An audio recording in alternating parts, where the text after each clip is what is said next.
Hello, welcome to Lemon Studios, where we talk anything and everything entertainment. I'm, of course, the Lemon himself, Zeke Lamone, and this is my review for the final Monday Night Raw episode of 2024 and the final episode of Monday Night Raw on the USA Network. But before we get into that, let's get the house clean out of the way. Shall I'm to leave a like, comment below, and let me know your thoughts on this week's episode of Monday Night Raw. And, of course, hit that subscribe button as it helps me grow into my YouTube careers. I will greatly appreciate it. Now, all that out of the way, let's get into the review, shall we? So, yeah, this is it. No more Raw on network television, which is really eerie to think about. Now, I started watching in 2007, and I didn't really start watching Raw until 2008 because I didn't have cable until I went to my dad's. And it was on the road to WrestleMania because we were going to... Road to Mania 24 is when I started watching Monday Night Raw because I wanted to know who was going to be on that show because my dad was like, okay, we'll buy WrestleMania because, you know, during that time you still had to buy pay-per-views and pay-per-views for like $50. And, you know, my dad's a fan of wrestling. He watches the shows with me every single month and he keeps up with it as well. He calls me every once in a while, but he's not willing to drop $50 a month to get it, you know, like how I would have been. If WWE was how it was today, I would be dropping $50 a month to get a show. And so he's like, okay, I'll buy Mania. He promised me that. So that's why I started watching Monday Night Raw, and I haven't stopped watching it since, right? And now here we are, it's heading over to Netflix. It's really a somber moment because, like, you know, it's just one of those weird things. Like, you know, even the video that they played on that was like thanking the USA Network for having Monday Night Raw for this long time. I believe it was 36 years. I think they only had a 5-year stunt where they didn't do it. I saw the post on Twitter that someone said, like, on the last episode of Spike TV, Spike kept muting USA on their broadcast, and then once WWE figured it out, they kept saying USA Network just to rib them and just give them a hard time. That was really funny. Could you imagine if the USA Network did that with Netflix? God dang, the show would have been completely unwatchable. And, you know, the show, for the most part, the highs were high. Right? Like, I mean, to me, there's 3 moments in this show that were like really, really high to me personally. But the rest of the show was just, you know, right in the middle point. Nothing too big, nothing too small, nothing to really write home about. Some matches were just, you know, didn't really care to see at all. Some angles that were placed in, to me personally, just really wasn't that into that. I just feel like we've done this dance for so long. You know, most of the time, that 6-man tag with Damian Priest and the War Raiders versus the Judgment Day. And I know we've never seen this match before, but I feel like I have seen this match before because I'm just sick of the Damian Priest versus Judgment Day angle. I'm sick of the Rhea Ripley versus Judgment Day angle. I'm glad what we've done with Rhea Ripley and Liv Morgan, where it's really just about them and it's about this belt. And I love the promo package that was played on this episode of Raw. They both weren't on because, like, they've already said what they need to be said. Everyone understands this needs to be the final chapter. It's going to be last woman standing. And, you know, during that video package, it goes, it has to end, it has to end, it has to end. And yeah, sure, we brought up the Revenge Tour again. Yeah, sure, we brought up Dirty Dom again. But I'm glad for the most part, this final chapter has all been just about the title. And that's it. It's only about the title and nothing else really matters. And that they know, look, this needs to end. This is how it's going to end, and let's move on. As for who wins, I mean, if Rhea Ripley wins, I don't know how you don't do at least one more match just to give Liv Morgan her rematch. So that lends me more towards Liv Morgan should retain, which, you know, I'm not completely against. But if Rhea Ripley is to hang on, then, you know, I kind of want Io to win the Royal Rumble. Because, god dang, this woman just keeps delivering banger after banger. She's the woman Sheamus at this point. But, you know, that package was good because they realized, hey, we need to end. We need to do that on the men's side, too. I know we had a little bit of a break, but, you know, one, it gets me even more nervous that the Judgment Day have new music because it just seems like, well, I don't know why you would give them a new song if you plan on breaking them up pretty soon because, you know, you just kind of, once it ends, and then, you know, they all get the music and they get whatever the hell that was debut. I don't really hate most of the music that's on the themes for the superstars right now. I can agree that it can be a little bit better, but I don't really think they deserve the hate that they get. Def Rebel, that is. Like, you know, yeah, sure, I want better music. Don't get me wrong. I want to, you know, hear a tune and immediately know who it's going to be. And with some people, I do have that. The Judgment Day was one of those. I mean, it was the biggest meme ever, the other side. And now that they got new music, this makes me feel like, oh man, we're going to prolong anymore, because why give them new music if you're going to break them up pretty soon? But I guess I can see, since, you know, that's actual licensed music, it's like, okay, well, why renew the licensed music for another year? Let's just end it now, because we're about to end this group anyway. Because if we pay them, we got to pay them for a year. I do believe that's how it works. You renew it every single year. So it's like, well, you know, let's just not renew it. Let's just get them the new music now. Say good riddance. Not good riddance because the other side is a good song, but you know, you move on. You move on, because we're about to end this group anyway. So I'm hoping it's that, not the other way around, that we're going to keep prolonging this, because Jesus Christ, I'm so sick of the same backstage segments. I'm sick of the same types of matches. I'm sick of the same type of finishes. I do not need to see Damian Priest pin Dominic Mysterio multiple times. I'm just over it. They just need to go their separate ways. It's just time to move on. What the group has done has been great, but not everything's going to have the longevity of the bloodline. And not every feud is going to have these forever feud moments that, you know, hey, you know, anytime they get together, I'm going to be down to see, like a Kevin Owens versus Roman Reigns, Kevin Owens versus the bloodline in one way, shape, or form, where it's like, yeah, it's always fresh. You're not always going to have that. And I just think, you know, it's time for them to all go through their different bodies. Maybe once this transfer portal comes along. I wish we took more advantage of it on the build. I think this episode could have just been used, you know, to make it great if you were going to just coast by, which is what you did for the most part on this episode, besides, again, 3 segments. You could just add random open challenges, and then it's the new stars that are coming, and just really, really elevate it. And then when we get to 2025 and we get to the SmackDown, then, you know, you do the same exact thing and just feels completely fresh. You know, and I think Damian needs to be on one brand and Judgment Day needs to be on the other, and they just don't need to touch for at least 2 years before they mix up again, because again, I'm just that over it. Another program that I'm also kind of over too is Ludwig Kaiser versus Sheamus. When Ludwig Kaiser was talking and running down, I was like, okay, I wanted Braun Breaker to come out, or someone else will. And then once I heard Sheamus, or realized it was Sheamus, because again, Def Rebel got Sheamus as well. Again, don't hate the song, but you know, it took me a second until they cut to, I was like, oh, it's Sheamus, before I realized it was Sheamus. Once I saw him, I was just like, oh, again, don't know if I necessarily need this match again. I know they've only fought 3 times. I know Ludwig had the injury that kind of prolonged this feud a little bit, but they've been going at each other for a long, long time. And yeah, sure, the matches have all been great. Don't get me wrong. Both of them have been absolutely fun. And that triple threat match at Survivor Series with Braun Breaker at is one of the best matches of the year. But again, it's just not a match that I'm yearning to see again, especially within the new year in 2025. I just think we need a little bit of a restart, and we're going to get that with this transfer portal. Again, I wish we had more fun with it throughout the run when we announced it, as opposed to just waiting until the actual days of the show. But those were the only 2 real downers. There were some other matches as well that were just pretty decent. The promo segment that started off with the New Day, I feel like out of all of them, this was the one that was more of a miss. Now, the heat they have is impeccable. You know, like you just can't deny it. But you know, sometimes, you know, they ask for it, you know, they talk, and then like they purposely stop, and then they get louder. So it was a little more choreographed, for a lack of a better word, within this, because again, they were waiting for the boos to happen, which, you know, you should. If you have this much heat, you should. And the ovation that Jey Uso got was absolutely loud. And then the Drew McIntyre attack would get that set for the January 6th show. You know, all these segments were really fine. It just felt like, all right, coasting on by until we get to 2025. But what did it is the semifinals for the Women Intercontinental Tournament. I called it.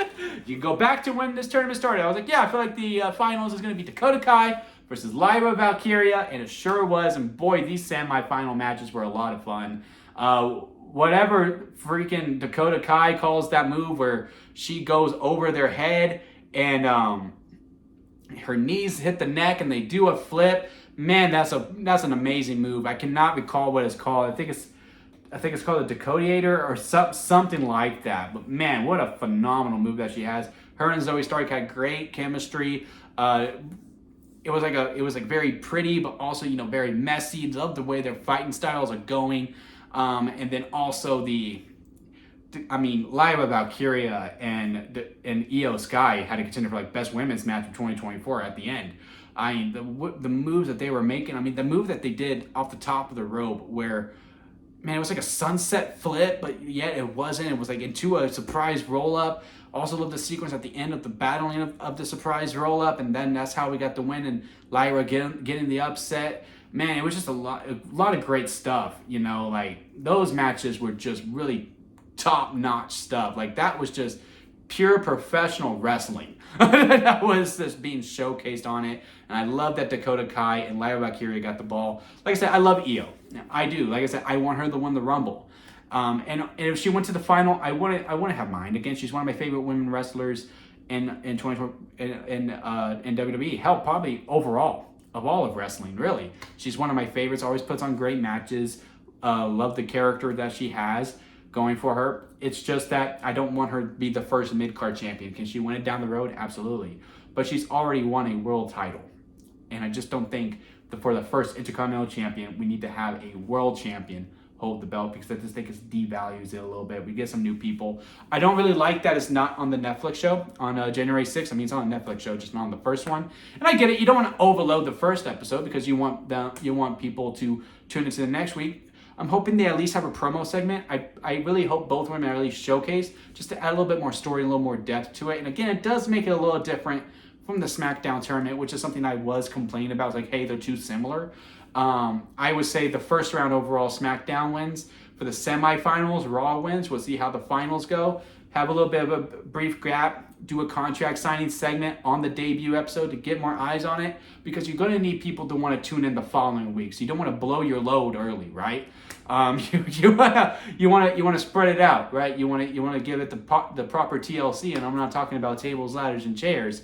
But you know, have them do a little promo segment. Just let them be showcased on it. Don't do the video packages. I mean, I guess you can, because no one's better than the production team of WWE. But yeah, let these girls have some time in the ring with that ruckus crowd that's going to be in there on Netflix. Show them their promos battles to say, hey, tune in the following week to see these finals. Who's going to be the first ever women's Intercontinental Champion? Hopefully it's the main event as well. But yeah, if it was me personally, I would have just done it on the Netflix show, because like you're going to have the most eyes on that. There's going to be a drop off from week 1 to week 2. And surely WWE has to know that. So again, I don't know why they didn't put it on the first show, because you don't want to overbloat it. And that is if, you know, we are 3 hours. I'm assuming Raw is 3 hours. And, you know, I read the report that Netflix is like, look, there's going to be no rush for them to end a show early or anything like that. There's no real time frame because nothing else comes on. Mondays, it's just them. And that's it. We don't have any scheduled programming. Which does, you know, if it was 3 hours, a lot of leeway. Because, you know, if you have a Rock show up, if you have, you know, Roman's going to be showcased on that the most.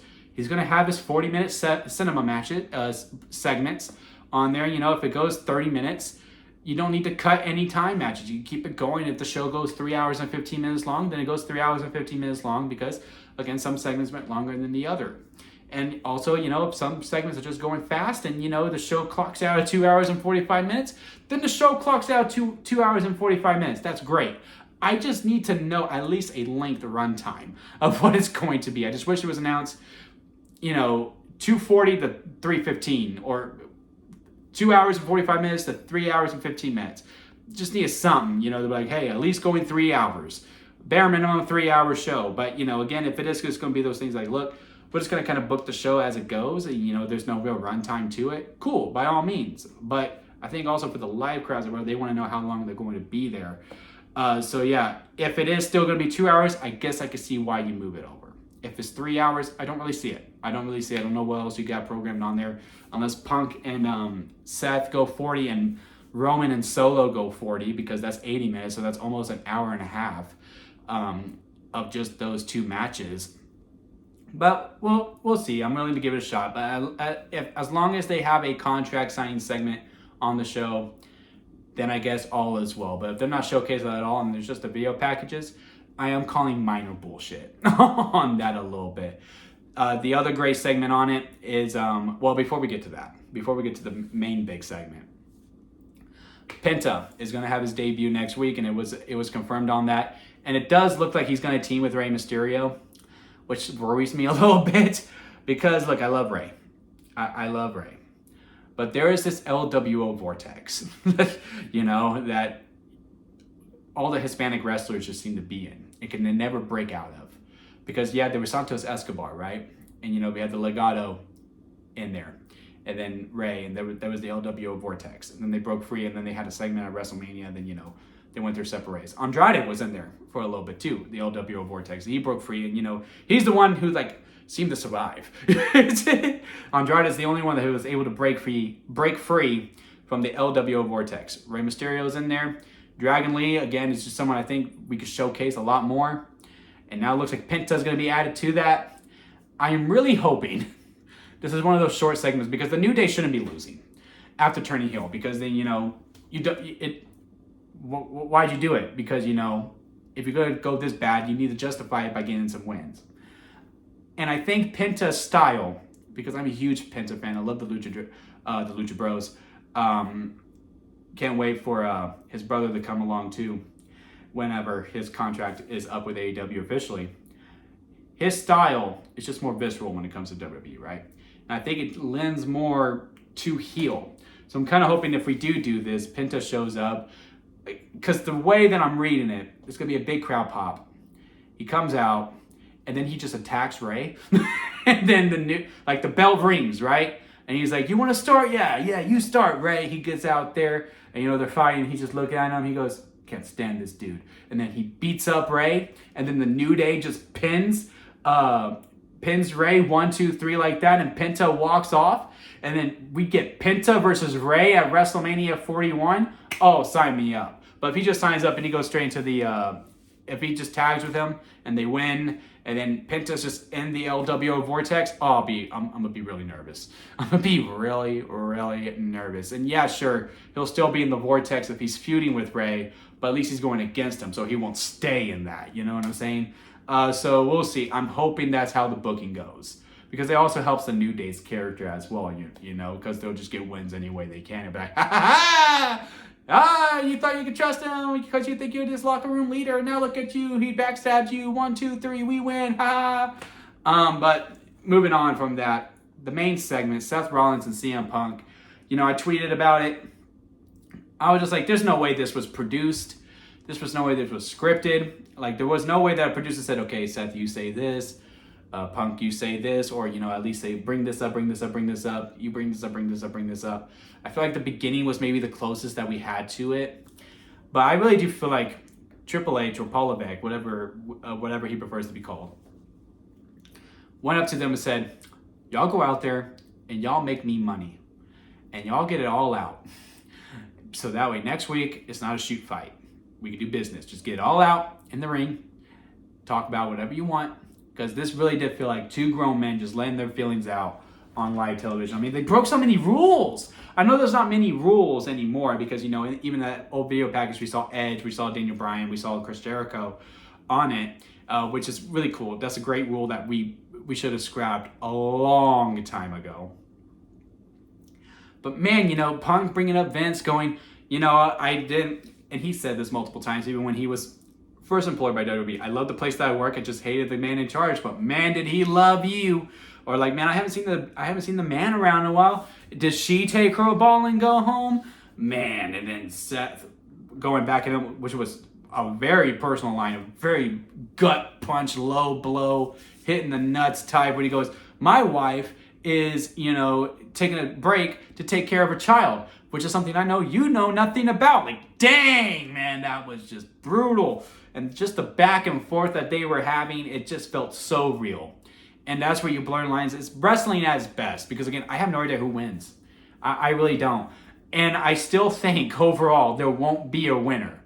I think there's going to be shenanigans. I think there's going to be a DQ or it'll be a double count out. I don't see a clean finish on this.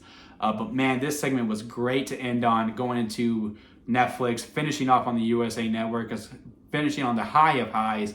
And that's where I'm going to remember these Raws, is those Intercontinental segments and this main event promo segment there too, where, they ended on a bang. It's really good. Now we head into 2025 where it does seem like we do have much more clearer plans, moving forward. But I am really looking forward to the Netflix show. Comment below, let me know your thoughts on this episode of Raw. Leave a like if you made it this far within a review. I do greatly appreciate it. And of course, hit that subscribe button as it helps me grow into my YouTube career. Got a lot of things planned over in 2025. Thank you for following me and clicking on my face to watch to see what I have to say when it comes to wrestling or to movies or to television. It has been a great year for this channel, and I hope to keep that momentum going into 2025. And until next time, guys, I'll see you here at Limit Studios.